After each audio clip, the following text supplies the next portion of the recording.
third floor.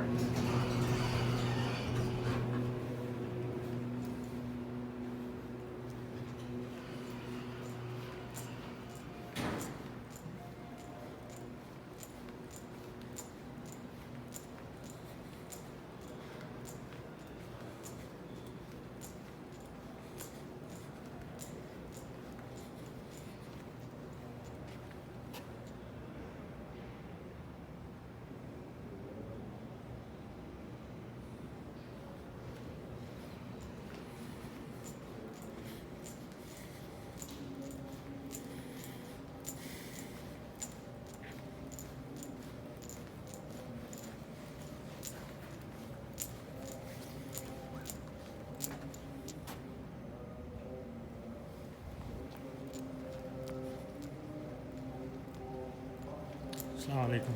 How are you?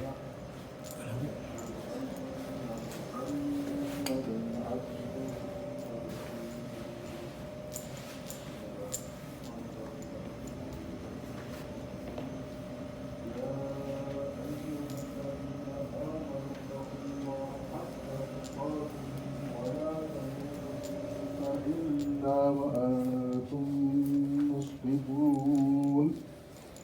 وقال أيضا يا أيها الذين آمنوا اتقوا الله وقولوا قولا سديدا يصلح لكم أعمالكم ويغفر لكم ذنوبكم ومن يطع الله ورسوله فقد فاز فوزا عظيما. صدق العظيم. Indeed, all praise be to Allah subhanahu wa ta'ala. We seek His refuge from the evil of our inner selves and the evil of our deeds. There is no one who can misguide a person who had been guided by Allah subhanahu wa ta'ala, and there is no one who can bring a person to the straight path who has been led astray by the will of Allah subhanahu wa ta'ala.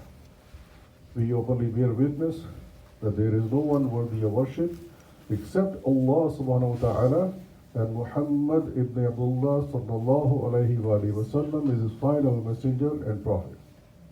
Amma ba'd. فقال تعالى في القرآن الحكيم أعوذ بالله من الشيطان الرجيم يا أيها النبي إنا أرسلناك شاهدا ومبشرا ونذيرا وداعيا إلى الله بإذنه سراجا منيرا. صدق العظيم. But dear brothers and sisters, during the month of Rabiul Awwal, we more than usual remember Allah's Rasul sallallahu alayhi wa sallam. And during this month, three major events actually happened. The blessing to all mankind from the day one to the last day of this dunya was the birth of Prophet Muhammad sallallahu alayhi wa sallam. The second event that happened during this month, that was the life-changing event, not only to Medina and Makkah, but to the whole world, and that was the migration of Rasulullah sallallahu alaihi wasallam from Makkah to Medina. And the third, the most saddest event that happened to us all, that was the leaving of Rasulullah sallallahu alaihi wasallam from this world. That also happened during the month of Rabiul Awwal. So these are the three important events that happened. But normally, people think about a particular day when Rasulullah was born, and I'll talk about that later on, inshallah. But one thing that Muttafaqun alayh, that the ulama has agreed upon, that Rasulullah was born in month of Rabiul Awwal on a day on Monday. And that is, in a hadith, Prophet ﷺ said that that is the day when I was born and I was given the first revelation. And also it was a sunnah of Rasulullah ﷺ that he used to fast on Mondays and Thursdays. He used to fast other days too, but this was the constant sunnah of Rasulullah ﷺ.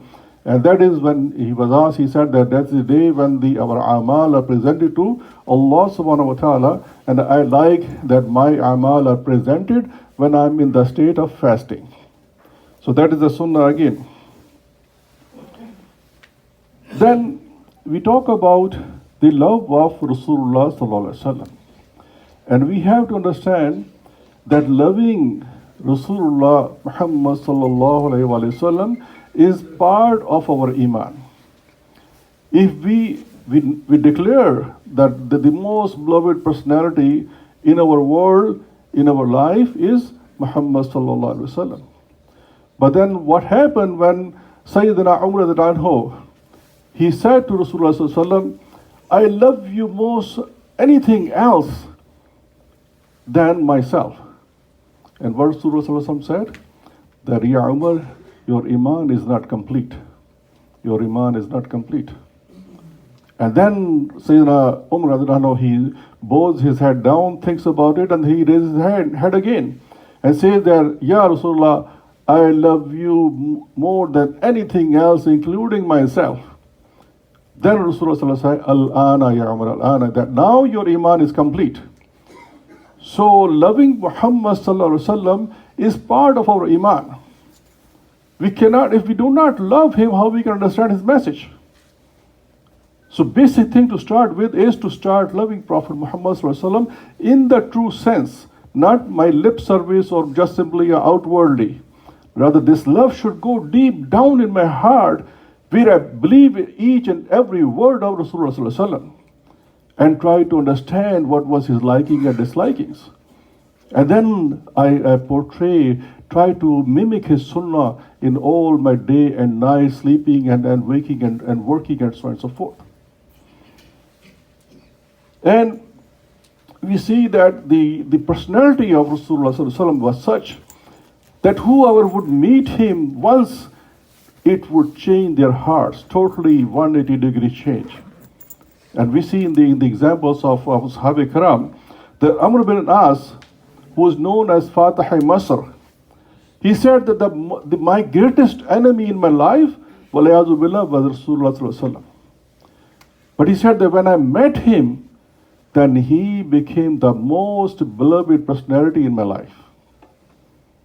And then we see the example of Suhail bin Amr, who was known as the orator of the Quraysh.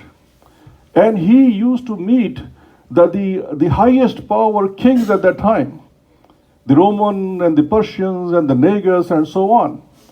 So he was sent to negotiate with Rasulullah sallallahu alaihi wasallam before the Sulh Hudaybiyah. And when he went there and came back, and he said that forget about changing the hearts of those people. The love and affection that I have seen in the followers of Muhammad sallallahu alaihi wasallam, you can never change their hearts. I saw that Muhammad sallallahu alaihi wasallam were making the ablution, and the people are making in the queues, and they're waiting for the droplets to be collected in their hands and put on their faces. If you have that kind of a love in those followers, you can never change their hearts. So this is the love of Prophet Muhammad sallallahu alaihi wasallam that we all dare to claim, but we have to show that how much do we love Rasulullah sallallahu alaihi wasallam in our actions, not only in our words. If we love Rasulullah sallallahu alaihi wasallam, then we have to spare some time to study the seerah of Rasulullah sallallahu alaihi wasallam. It's very simple to say that if suppose we love our children, and what do? We want to make sure that what kind of toys he likes or she likes, or what type of candy or ice cream or whatsoever you name it, then you just try to find each and every child is different. Their likes and dislikes are different. So what do? You try to understand your children as much as you can. So when you come back from your work, then you try to bring something for your children because you want to make them happy. And if you do not understand what things your children like, how would you make them happy?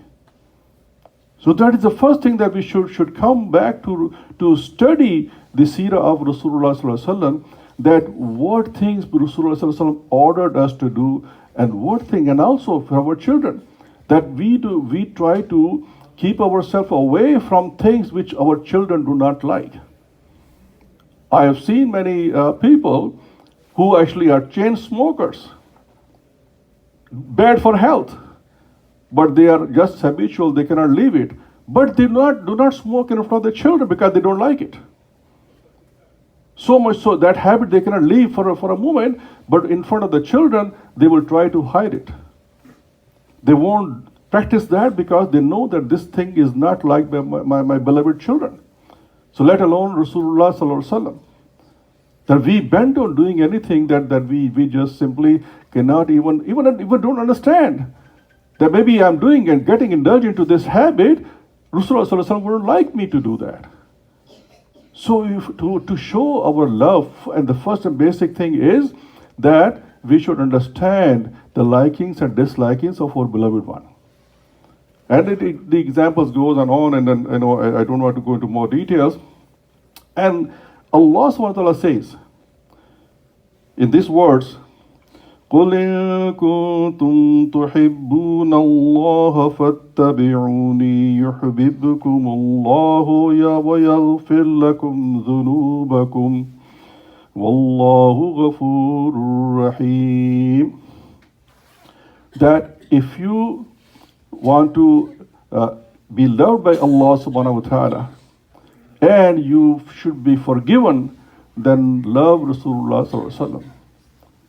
And this is the commandment from Allah subhanahu wa ta'ala that it is telling us. And my brothers and sisters, I don't have much time, but inshallah I'll bring back some of the topic which is very, very important for me to shall discuss.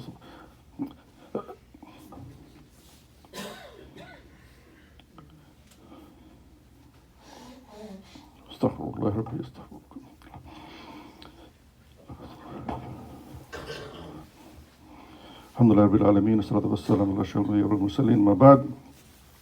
My brothers and sisters, when this month of Rabiul comes, not only that we are very enthusiastic showing our love to Rasulullah Sallallahu Alaihi Wasallam in different ways that we can, but unfortunately what happens that we get indulged in certain things, as I said, which are not liked by Rasulullah Sallallahu Alaihi Wasallam. Now what happens is that there is a difference of opinion, that there are many people, millions of people who celebrate the birth of Rasulullah Sallallahu Alaihi Wasallam. And there are millions of people who do not agree with this. And what happens, if we agree that Rasulullah Sallallahu Alaihi Wasallam was born in this month, the first and foremost thing what I said before is to understand what Rasulullah Sallallahu Alaihi Wasallam would have liked us to do and refrain from us to do. But what we do, we bent on disrespecting our own brothers. So much so we started saying the takfir on our own brothers. Because I don't agree with this. Now one extreme who would say that, I have to show my love, so I have to celebrate the birth of Rasulullah Sallallahu Alaihi Wasallam. Now the other extreme is that because they think that this is the shirk, and then you cannot do this, and they have their own point of view. The problem is, my brothers and sisters, you all heard the term CPA. Everybody knows CPA, right? CPA, Chartered Professional Accountant, right? Just remember that.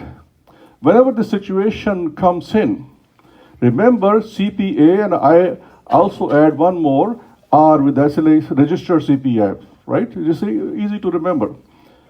First of all, when we quarrel in these situations, we should be respectful.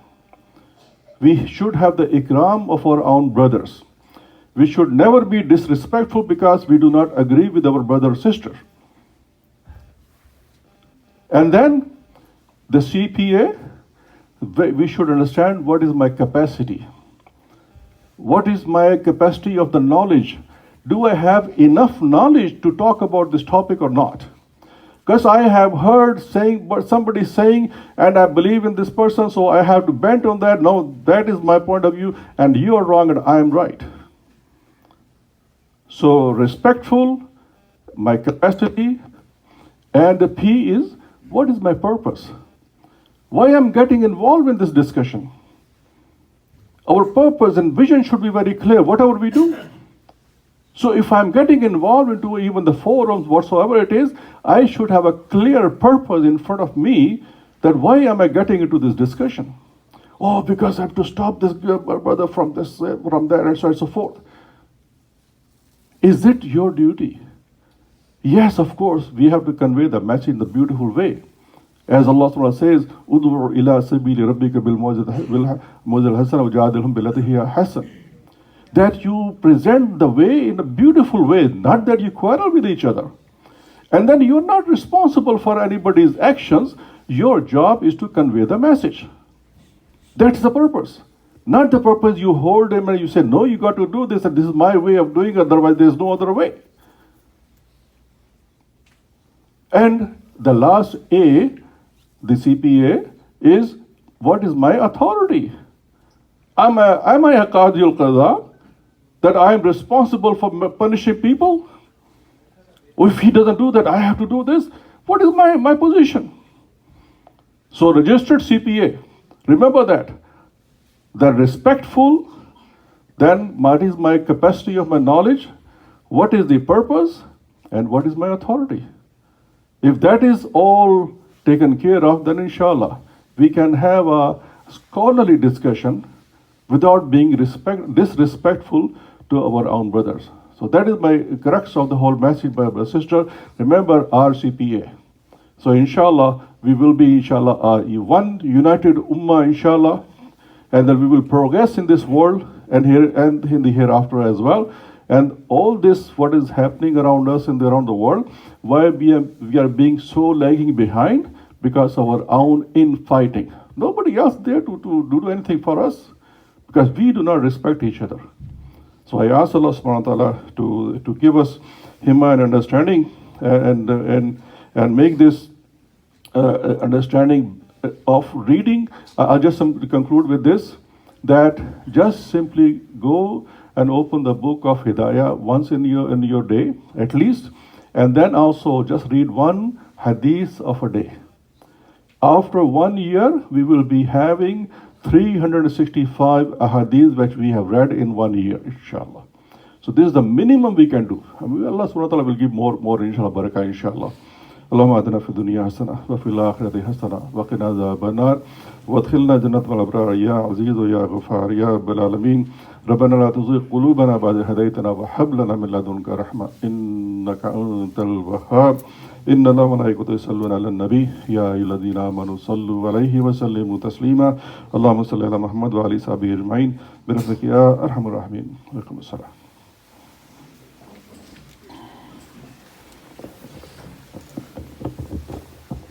الله أكبر. أشهد أن لا إله إلا الله، أشهد أن محمدا رسول الله. حي على الصلاة، حي على الفلاح، قد قامت الصلاة وقد قامت الصلاة. الله أكبر.